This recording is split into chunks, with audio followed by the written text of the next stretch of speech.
kemaritiman yang berjudul Kebijakan Pertahanan dan Keamanan Maritim melalui Kajian Isu-isu Kemaritiman.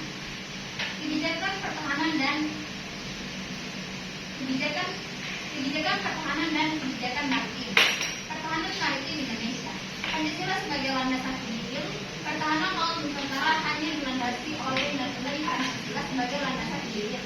Artinya, penyelenggaraan pertahanan laut Nusantara harus memperhatikan pandangan hidup bangsa Indonesia tentang terang dan damai serta pertahanan negara.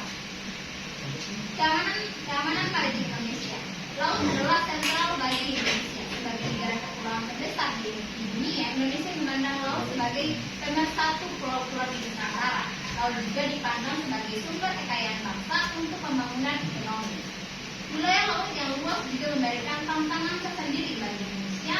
Laut Indonesia rawan terhadap tindakan-tindakan kejahatan, tindakan-tindakan seperti terorisme, pembajakan laut, pembajakan kapal, perampokan bersenjata, penyelundupan obat-obatan berbahaya, dan lain senantiasa menjadi perhatian utama keamanan maritim Indonesia.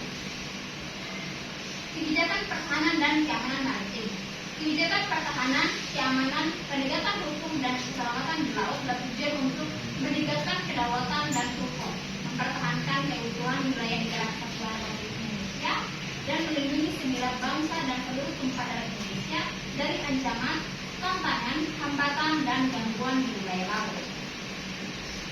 Isu-isu kemaritiman.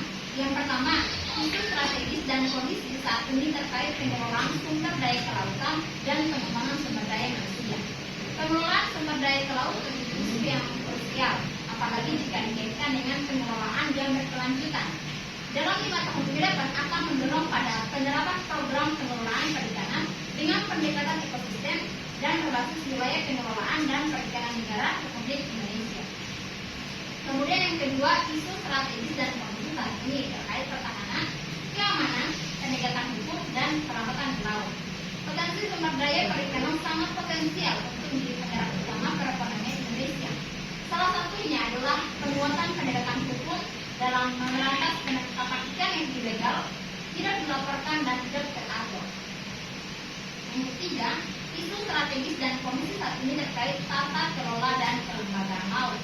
Pembangunan kelautan di Indonesia diselenggarakan diantaranya melalui perumusan dan pelaksanaan kebijakan tata kelola dan kelembagaan sesuai dengan Undang-Undang Nomor 32 Tahun 2014 tentang kelautan.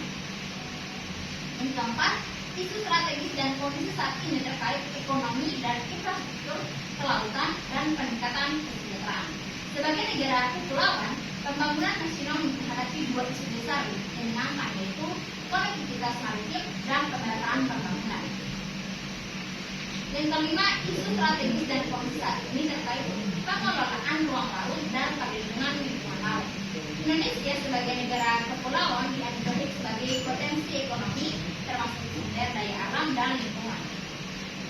Yang keenam, isu strategis dan kondisi saat ini terkait budaya bahari.